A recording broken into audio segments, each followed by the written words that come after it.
네, 안녕하세요. 주식은 역시 기리기리새 기리십니다. 안녕하세요, 여러분들. 자, 오늘 증시는 코스피는 좀 나쁘고 코스닥은 좋은 모습을 나타내고 있습니다. 이번 한 주도 여러분들이 원하시는 바 전부 다 이루는 그런 한 주가 되었으면 좋겠습니다. 같이 공부하시죠. 렛츠 기리.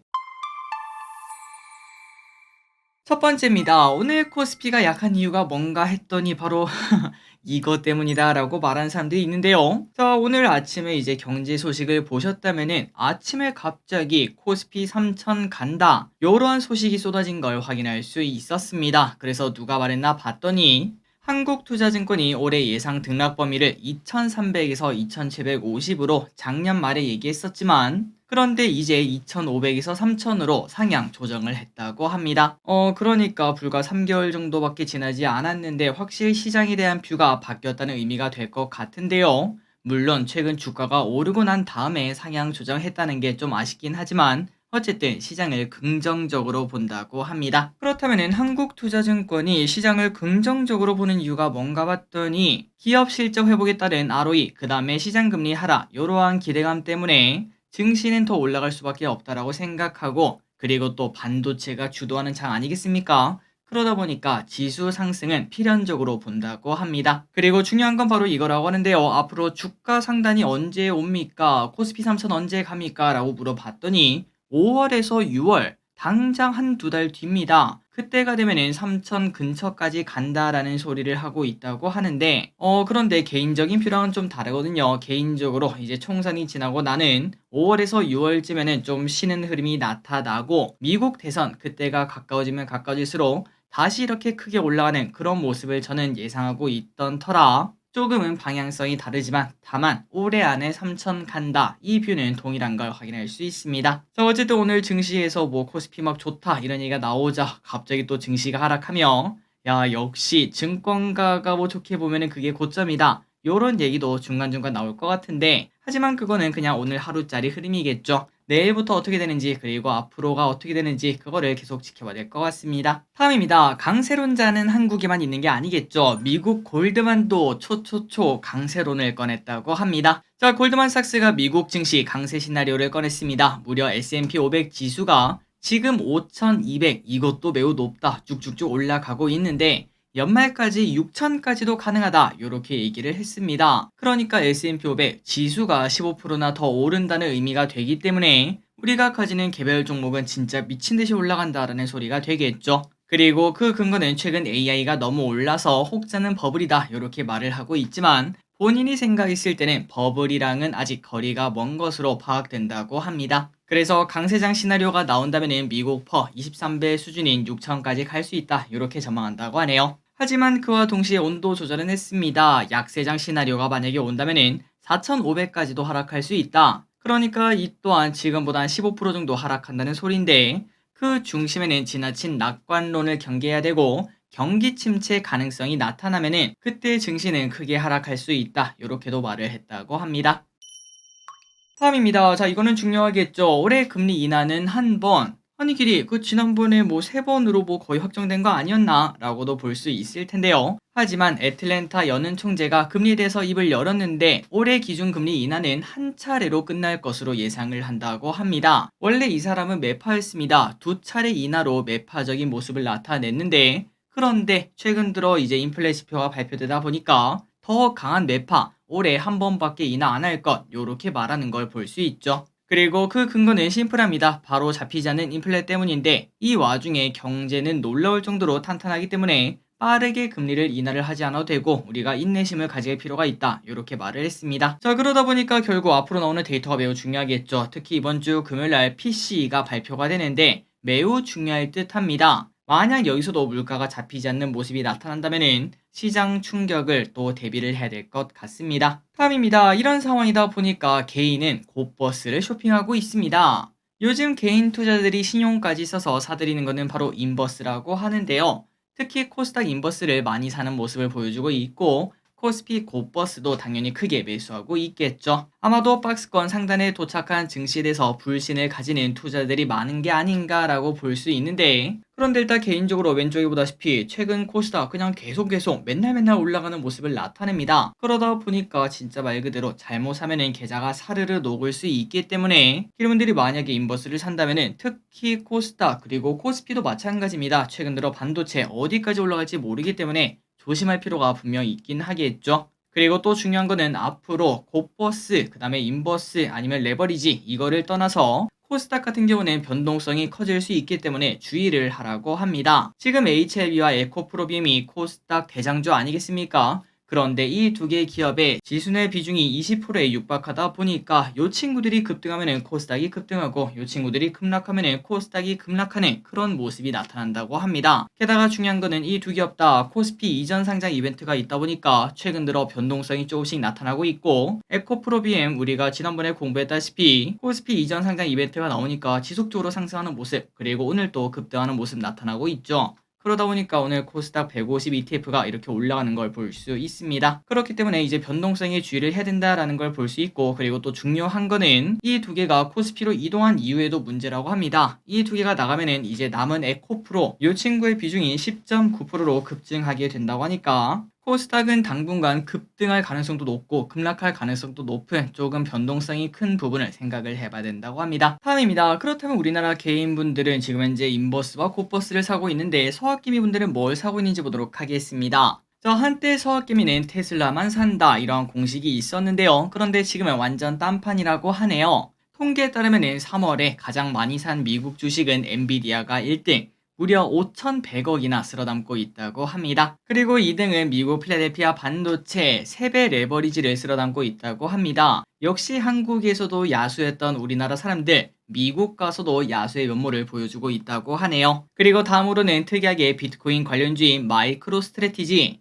다음으로 4등으로는 비트코인 2배 레버리지 ETF가 3등에서 4등을 차지를 했다고 합니다. 확실히 최근 들어 주가가 지지부진한 테슬라는 저 멀리 떠나간 모습이고, 그 빈자리를 요즘 뜨거운 반도체와 비트코인이 차지했다고 하는데, 그만큼 요즘 증시 트렌드가 뭔지를 서학개미 분들을 통해서 알 수 있었습니다. 다음입니다. 오늘 상장한 기업이 있었죠. J2K 바이오. 오늘 스펙 합병한 기업입니다. 그건 바로 J2K 바이오인데 화장품 관련 소재, 바이오 소재 등에 관련된 기업이라고 합니다. 그리고 왼쪽에 보다시피 첫 출발부터 멀미나는 무빙을 보여줬다고 하는데, 앞으로도 좋은 회사가 되기를 진심으로 바라고요. 그리고 이건 중요하겠죠. 내일 상장하는 기업이 있습니다. 엔젤 로보틱스. LG전자가 투자했던 그 기업이다 보니까 기대감이 매우 클 듯하고, 저기를 또 오랜만에 한 주 받았는데 잘 바라보도록 하겠습니다. 그리고 IMBDX가 오늘부터 내일까지 미래에셋 증권에서 청약을 하고 있습니다. 절대 잊으면 안 되겠죠. 혹시 청약 못하셨다면 내일 청약하는 거 잊지 마시고 좋은 결과 있기를 진심으로 바랍니다.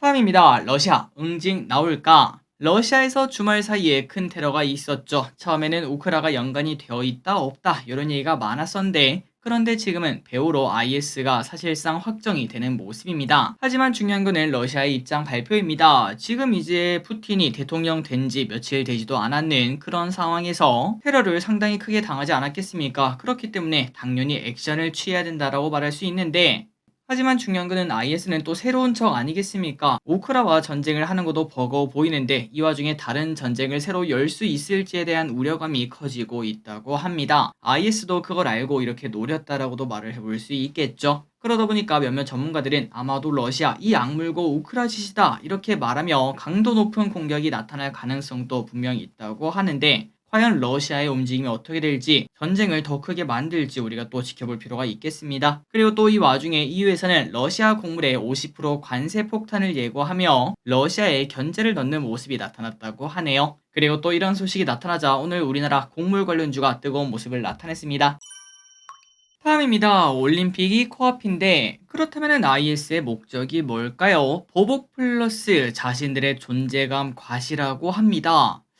그런데 저는 이게 참 이해가 안 가더라고요. 매번 존재감 과시라는 단어 우리가 많이 봤죠? 맞습니다. 특히 북한이 미사일 쏘면서 그러한 이야기를 꺼내긴 하는데 사실 이게 도대체 무슨 의미가 있는지 많이 궁금하긴 합니다. 어쨌든 존재감 과시가 목적이라면 곧 시작되는 파리 올림픽이 그 무대가 될 수 있다, 이러한 의견이 나오고 있습니다. 그러다 보니까 올 7월 개막을 앞둔 프랑스가 테러 경보 체계를 최상위로 발동시켰다는 소식. 아니 길이 그래도 아무리 그래도 얘네가 미치지 않고서야 프랑스한테 하겠어라고 볼 수 있는데요. 하지만 불과 얼마 전인 2015년 그때도 이슬람 극단주의자가 파리에서 120명을 죽인 일이 있었다고 합니다. 그러다 보니까 최근 유럽 쪽에서 긴장감이 커져가고 있는데 그래서 앞으로 테러 소식이 나타나거나 전쟁이 커진다거나 등등 그런 이야기가 나타나면은 곡물 관련주가 인버스 성격을 가지고 올라가는 그런 모습이 나타날 수도 있겠네요. 다음입니다. 비트코인 50억까지 올라간다. 자, 아침에 뉴스를 보고 있는데요. 캐시우드가 비트코인 가격이 380만 달러를 넘길 것이라는 전망까지 했습니다. 380만 달러면 도대체 얼마냐 하고 봤더니 50억이 넘는다는 소식. 진짜 말도 안 되는 전망치라고 말을 해볼 수 있겠죠. 그런데 그 근거는 확실하다고 합니다. 암호화폐 시장에 기관 투자들이 더 많이 진입한다면은 그러니까 패시브 자금이 계속 들어오게 되면은 어쩔 수 없이 비트코인은 올라갈 수밖에 없고 기관 투자자들이 포트폴리오에서 5% 이상을 할당한다면은 50억까지도 꿈은 아니다 이렇게 말한다고 합니다. 참고로 캐시우드는 앞서 2030년까지 150만 달러에 이를 것이라고 전망한 바 있었습니다. 그런데 거기서 2배는 더 늘어난 전망치를 추가로 제시를 했기 때문에